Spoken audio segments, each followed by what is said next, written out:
Hello everybody, today I'm going to be taking a look at the new Get to the Chopper mode for Primal Carnage.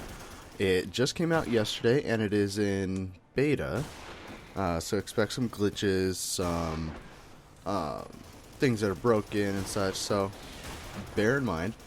What I'm going to do is go ahead and talk about the good things I've seen and the bad things I've seen. Now in the background you're going to see gameplay from Get to the Chopper from last night. Now, first off here, I do want to say it's great to have a new game mode.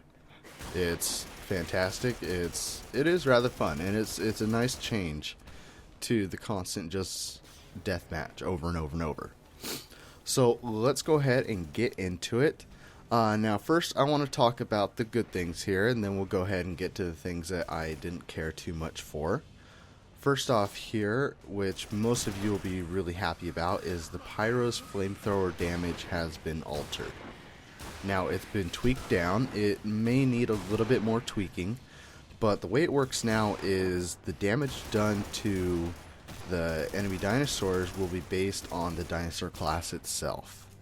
So it's not just a straight rounded number of damage being done to that class, or to all dinosaurs. Now, of course, we have new content. That's a fantastic thing. But with new content comes new bugs, new things broken, so we have those. But new content is a great breather to what we've had. Now, we also have introduced into this is character selection waves. So as a human, when playing Get to the Chopper, you'll notice that your character selection screen, you'll have a countdown timer from 10 seconds down to 0. Once it reaches 0, you can choose your class again. Now, this is a great idea. I do believe it could have been done a little bit better. We'll get into that later. But it is a fantastic idea, and it's working out pretty well. Now, we also have safe zones for the humans on Get to the Chopper. That's to where once you capture a new area, it becomes safe. Dinosaurs cannot get in and kill you. It's awesome. Another thing here, backwards walking, that stutter that you get when you're walking backwards as a human, it's been fixed, so that is awesome. We have class counters now on the character selection screen, so you'll be able to see how many people are playing this class, how many people aren't playing this class. So you'll be able to choose your class more wisely to help the rest of your team out better. Now, pyro grenades, they have become a lot more useful. They travel farther, or about the same distance, a little bit farther, but they do go faster. So once you throw them, instead of lingering in the air, they'll go a lot faster to the target to where you throw it to. Now their damage radius has been changed a little bit. It's been slightly shortened, but they're still very useful. We've also seen hit indicators. Now, we've all been asking for this. Hit indicators are awesome. It is something that we've been needing for a very long time. Now, one thing that I do notice is the hit indicators are red while your crosshairs are white. It does stand out a little bit. Now, hit indicators are supposed to stand out, but the problem is that they stand out a little bit too much. They get a little distracting. So, I would have chose a different color. Perhaps I would have just stuck with regular white as the crosshairs are, but we'll see down the road. Now, auto-balancing in servers is much better. Instead of auto-balancing people to the other team, when a player leaves, it now auto-balances every minute. So every minute it's going to check, do we need to auto-balance this server? Do we need to go ahead and mix the teams up a little bit to make things more fairly? It's working great. On your tracker or pathfinder, the flares, they are slightly brighter, so it's going to help you a lot more out on, specifically with Get to the Chopper mode, on both the Docks and Downpour map. It's going to help you out in your deathmatch maps as well, so that's a good thing there. One thing that a lot of people, everybody has seen, is the health and ammo stations. The hitboxes on those were really finicky. You had to do it on the right spot for it to work, but now that's been fixed, so everything is great. And we've also seen a new ammo box introduced into Get to the Chopper, which is, it's nice to see a little bit of mix changed there. Now, what I want to do is go ahead and talk about the things that I personally did not like. Now, your opinion may be different than mine. Give me your thoughts down in the comments here, and yeah, we'll see what everybody likes and doesn't like. But here are the things that I don't like.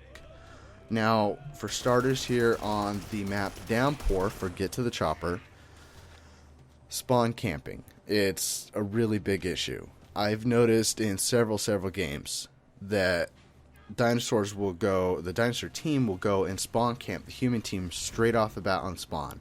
I've seen it get so bad to where humans couldn't even get outside their spawn. They come outside their spawn and a bunch of raptors and carnos will just decimate them. I do believe there could be instituted a limit amount of each specific class and each different round in Get to the Chopper. So that might be able to fix it. Not too much more on that. Now, they did add an overheat function to the chainsaw for the pyro, which is great. But personally, I do believe they should have added a overheat function to the flamethrower as well, because that would have limited the amount of fire that you can use. Now, they did nerf the damage quite a bit, so they kind of compensated for that, but not too much. What would have been great is you could have kept the damage from before in patch 1.1.3 and just added that overheat function to the flamethrower. Maybe tweak the damage a tiny little bit, but not too much, and it would have been perfect. Another thing that's really big with a lot of people, because not everybody has a very expensive computer, for example, as I do, or other people do, Downpour is really laggy. I've experienced lag myself. The maps tend to lag the server itself, regardless of what computer you're playing on. So we've got that issue. Now, the character selection waves. They are a great idea. I love them. But one of the problems is that the waves are glitched. Now, you'll get to the point to where it'll count from 10 down to 0. Once it hits 1, it flickers and goes back to 10. I sat there at one point in a game and I had to wait about a minute and a half to be able to choose my class because it just kept glitching and glitching over and over. This is something that the devs know, but it is something I'm also pointing out. Now, in regards with the safe zones that we have on Get to the Chopper, they're a great idea. I love them. Only downside to it is humans can sit there and shoot out of them instead of not being able to shoot out of them. So you can sit inside the safe zone all nice and safe with ammo and health stations right there next to you and shoot out the safe zones and kill dinosaurs when they can't do anything to you. But, that is a great way to combat spawn camping, but it's not doing a good enough job. Now, one thing here that I did notice, and I don't know if it was just perhaps those couple games I was playing, but I did notice going back and playing regular deathmatch, spawns are ridiculous. I would get spawned right in front of 2 T-Rexes. I would get spawned right next to a raptor. Raptors would get spawned next to me. Dilos would get spawned next to me. It was horrible. That I don't know if they messed anything with the spawn systems on regular deathmatch, but it does seem that they did, and it does seem that they need to be looked at.